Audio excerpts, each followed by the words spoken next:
Assalamualaikum warahmatullahi wabarakatuh. Perkenalkan, nama saya Anak Fazir Fitro Zidke dari Prodi Sains Informasi Geografi dengan NIM 2007036.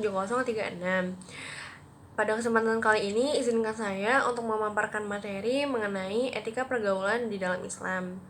Islam sebagai agama yang mulia telah mengatur segala aspek kehidupan, salah satunya adalah dalam pergaulan. Dalam filsafat Islam sendiri, etika diartikan sebagai akhlak yang berasal dari bahasa Arab, yaitu al-khuluq, yang berarti budi pekerti, tabiat atau watak. Di dalam Al-Quran telah disebutkan bahwa sesungguhnya engkau Muhammad berada di atas budi pekerti yang agung. Oleh karenanya, etika dalam Islam identik dengan ilmu akhlak, yakni ilmu tentang keutamaan-keutamaan dan bagaimana cara mendapatkannya agar manusia berhias dengannya, dan juga ilmu tentang hal yang hina, bagaimana cara menjauhinya agar manusia terbebas daripadanya.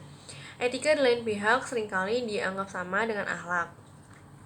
Dalam Islam sendiri, pergaulan dibagi menjadi beberapa jenis. Yang pertama adalah pergaulan dengan teman sebaya. Teman sebaya atau karib adalah orang-orang atau teman yang usianya tidak terpaut jauh dengan kita, baik sama maupun lebih muda. Adapun dalam bergaul dengan teman sebaya, kita harus senantiasa berbuat baik dan mengutamakan akhlak yang mulia. Di antaranya, senantiasa menyambung tali silaturahmi dengan saling berkunjung atau berkumpul untuk hal-hal yang baik. Lalu saling mengerti serta memahami kebaikan dan kekurangan masing-masing dan menghindari segala jenis perselisihan. Lalu teman sebaya hendaknya saling tolong menolong dalam hal kebaikan dan menolong teman sebaya yang sedang dalam kesusahan. Tentunya Allah sangat mencintai perilaku tersebut. Lalu selanjutnya adalah pergaulan dengan orang yang lebih tua. Adapun Islam senantiasa mengajarkan kita untuk berbuat baik kepada orang tua atau orang yang lebih tua, menghormati dan menghargainya. Kita dapat melakukan diantaranya hal-hal berikut, yaitu menghormati mereka dengan sepenuh hati dan senantiasa mengikuti nasihat mereka dalam kebaikan, menjaga salam setiap bertemu dan senantiasa bertutur kata baik dan lemah lembut dan menjaga sopan santun. Lalu tidak berkata kasar pada mereka dan menjaga perasaan mereka walaupun walaupun ia berkata tidak baik, janganlah kita membalas dengan perkataan yang tidak baik juga, untuk menghindari konflik, terutama menghindari konflik keluarga.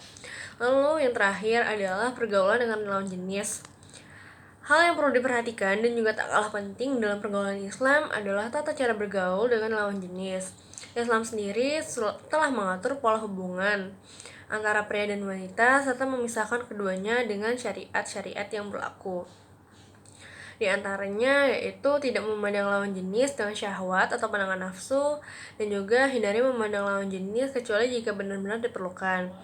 Menghindari berjabat tangan dengan lawan jenis kecuali mahram dan maupun jabat tangan antara suami dan istri.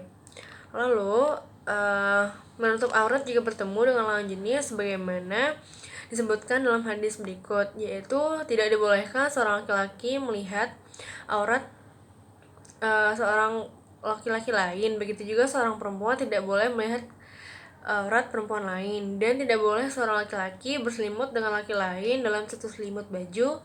Begitu juga seorang perempuan tidak boleh berselimut dengan sesama perempuan di dalam satu baju. Hendaknya sebagai umat muslim menghindari perbuatan yang menjurus pada zina. Lalu Allah Subhanahu wa Ta'ala sendiri telah beriman dalam surat Al-Isra yang berbunyi, dan janganlah kamu mendekati zina, sesungguhnya zina itu adalah perbuatan yang keji dan suatu jalan yang buruk. Demikianlah penjelasan dalam Islam yang berisi mengenai etika dan juga sistem pergaulan yang diatur dalam Islam.